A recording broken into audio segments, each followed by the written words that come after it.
This is an excerpt from a book I wrote called The Long Dusty Trail. What I'm looking for from you people is a honest appraisal of my ability as a narrator and the quality of the story. So, here we go. When they were a few miles from town, Josh turned the horses he was leading loose. They took off up the trail on a hard run, glad to be free.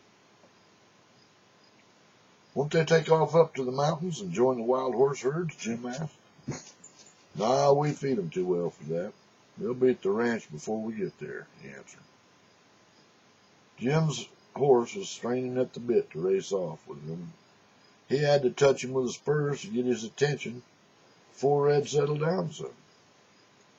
When they rode higher still and the red gelding started prancing again, he was feeling a little nervous at seeing animals that he wasn't familiar with. He snorted, then jumped. Jim had to get a tight grip on the reins once again. The fall colors were brilliant in the morning sun. Most of the mountain scrub oaks were heavy with acorn, just starting to turn golden. The higher one looked up the slope, the oaks gave way to aspens, and they in turn were even more golden. Higher still, the snow-capped peaks were surrounded by puffs of clouds that looked like a stair-stepping entrance to heaven. Jim became aware of the big honeybees flying by occasionally. Bark of mountain squirrels broke the silence. They just crossed a clear stream when a brown grouse flew up directly under Jim's horse, startling them both. The big red gelding blew up on the spot, catching Jim completely off guard and off balance. He fought hard to keep from getting bucked off. The red horse jumped straight into the air and came down stiff-legged on his front feet. Jim's crotch was slammed hard into the cantle, and the pain that exploded in his groin shot all the way up to his ears. This horse knew how to buck. He'd had lots of practice. Now the next battle was in progress, and he had full intention and a good chance of winning this one. He knew this because of the shifting balance of his rider. So far, he'd never throwed Jim, but he'd come really close a few times. At first, he was going to just let the horse buck out, but now the cowboy was hanging on for dear life, and the horse sensed victory was close at hand. And he bucked and jumped and twisted like he was possessed by the devil. Again, Red went high into the air, twisting and crashing. Crashed into a tree sideways. Had it not been for the tree's thick limbs hanging to the ground, Jim's leg might have been busted up good.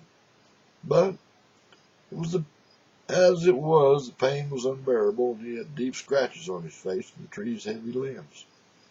He was leaning forward, trying to anticipate Red's next move, but the horse threw his head high to rear up, and Jim caught the full impact on his right cheek. The blow knocked him out for a split second, and the horse, sensing victory, went high in the air and came down stiff-legged again, knocking the wind out of the rider. Jim was wheezing and calling Red all kinds of names. Red was snorting, farting, and bucking like a rodeo bronc. For the first time in his life, Jim cheated, grabbed the saddle horn with both hands, and hung on for dear life. He was hurting in every conceivable place on his body, and from the feel of it, he'd have a black eye. All antics were fair game in this battle of wills. Still, the horse showed no signs of easing up. Jim's legs were getting weaker by the minute from gripping the sides of the horse. He knew that when the strength suddenly left him, he'd fly out of the saddle like a kite in a windstorm. He shuddered when he thought where he might land, because there were sharp river rocks everywhere. But he began to think about the possibility of getting thrown by his own horse here in front of Josh.